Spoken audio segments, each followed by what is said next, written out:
গোলামি না আজাদি, লেগেছে লেগেছে লেগেছে। আমি কত সম্মুখে হয়ে যাচ্ছি সংগ্রামে, 34-এ, 52-তে, 71-এ। আমরা কিন্তু শিক্ষার্থীদের আটকাতে পারবো না, আমরা শিক্ষার্থীদেরকে আটকাতে পারবো না। বাংলাদেশ সেনাবাহিনীকে প্রতিষ্ঠান হিসেবে আমরা শত্রু মনে করি না, আমাদের সার্বভৌমত্বের জন্য তাদেরকেও দরকার। কিন্তু আজকে যে ঘটনাটা হয়েছে, এই ঘটনাটা আমরা জীবনে মানতে পারতেছি না। যার কাছে সবচেয়ে বেশি এক্সপেকটেশন থাকে তার কাছে থেকে একটা আঘাত হৃদয়ে রক্ত হরণ করে। আজকে ওই জিনিসটা হয়েছে। এখনো আপনি জিজ্ঞাসা করেন এখানে যারা আছে, বাংলাদেশের আইন শৃঙ্খলা রক্ষাকারী বাহিনীর যেই প্রতিষ্ঠানটার উপরে তাদের ন্যূনতম সর্বশেষ একটা আস্থা আছে, সেটা হলো সেনাবাহিনী। কিন্তু আজকে সেনাবাহিনীর ওই ইউনিফর্ম পরা সদস্যদের দ্বারা তারা আঘাতপ্রাপ্ত হয়েছে, রক্তাক্ত হয়েছে। এটা হলো ক্ষোভের বহিঃপ্রকাশ। আপনাদেরকে এখন এই নার্ভটা বুঝতে হবে। আমার ওইখানে এটা আপনারা বলতেছেন যে এখানে 10 কিলোমিটার 5 কিলোমিটার অনেকে আটকে ছিল, এটা এই জায়গা থেকে তারা অনেক কষ্ট করছে। কিন্তু এটাও বুঝতে হবে এই প্রত্যেকটা মানুষের মনে হাতি সারা জীবন বেঁচে থাকবে, মরার আগে পর্যন্ত। এবং শুধু পঞ্চগড় ব্লকের না, প্রয়োজন হলে হাতি হত্যার বিচারের জন্য আবার বাংলাদেশ ব্লকের দিতে হবে। আপনারা এই নামটা দয়া করে বুঝেন। আপনারা যদি বলেন যে আমার কোন সেনাবাহিনীর ভাইয়ের সাথে কেউ এমন কথা বলছে যেটা পছন্দ হয় নাই, মিসকমিউনিকেশন হয়েছে, আমরা মাপ চাই। কিন্তু আপনারা যেটা করছেন, আমাদের আবেগের সর্বোচ্চ জায়গায় আপনারা আঘাত করছেন।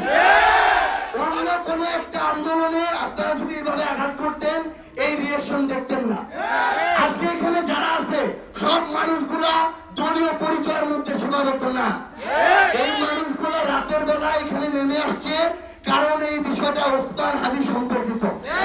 এবং আমরা মনে করি একজন ওসমান হাদিকে মেরে যারা মনে করছিল ওসমান হাদিকে শেষ করে দেওয়া সম্ভব, তারা জেনে রাখুক বাংলাদেশের প্রত্যেকটা গ্রামে লক্ষ ওসমান হাদি তৈরি হয়ে গেছে। এখন আপনাদের কাছে আমাদের অনুরোধ একদম স্পষ্ট করে ধরে এই আবেগটা আপনাদের বুঝতে হবে। সেনাবাহিনীর যে ভাই যারা আপনারা এখানে দায়িত্বে ছিলেন, মিসকমিউনিকেশন বলেন আর যাই বলেন, যেটা ঘটনা হয়েছে এটা হওয়া উচিত হয়নি। আপনাদেরকে দেখেন, আমরা একদম স্পষ্ট করে একটা জিনিস বলি, আপনাদেরকে এই কমিটমেন্টটা দিতে হবে এই জায়গায়।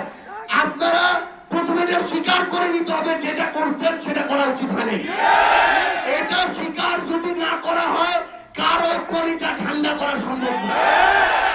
এটা স্বীকার করার পরে আপনারা আপনাদের জায়গা থেকে কমিটমেন্ট দেন, আমার ভাই ওসমান হাদির বিচারের নিশ্চয়তার জন্য আমরা একসাথে আপনাদেরকে পাশে নিয়ে কি করতে পারি।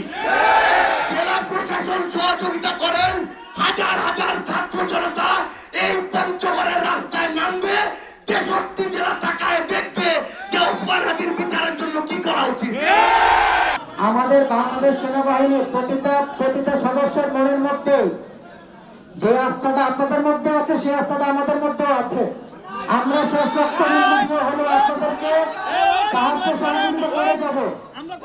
আপনাদের উপরে দেশের সাধারণ জনগণের উপরে কোনো আঘাত আসুক, সেটা বাংলাদেশ সেনাবাহিনী চায় না, সেটা চায় না। আমরা কখনো চাইবেও না, আমরা কখনো চাইবেও না।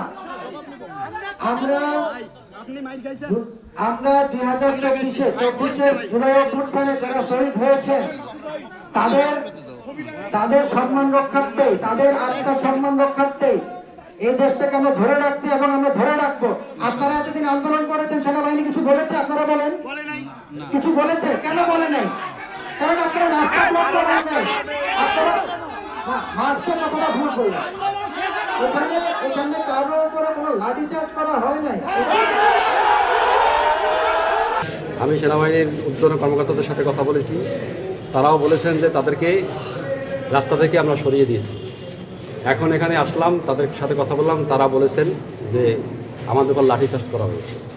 তো এখন দুই পক্ষের দুইটা কথা আমরা জেলা প্রশাসনের পক্ষ থেকে এই বিষয়ে দেখবো। ওখানে যতগুলো ক্যামেরা আছে সেই ক্যামেরাগুলো আমরা দেখব, দেখে পরবর্তীতে কালকে সেনাবাহিনীর ঊর্ধ্বতন কর্মকর্তারা আছেন বা আমাদের ঊর্ধ্বতন কর্মকর্তা আছেন, আমি তাদের সাথে কথা বলবো। এখানে যারা কর্মকর্তারা আছেন তাদের সাথে কথা বলবো।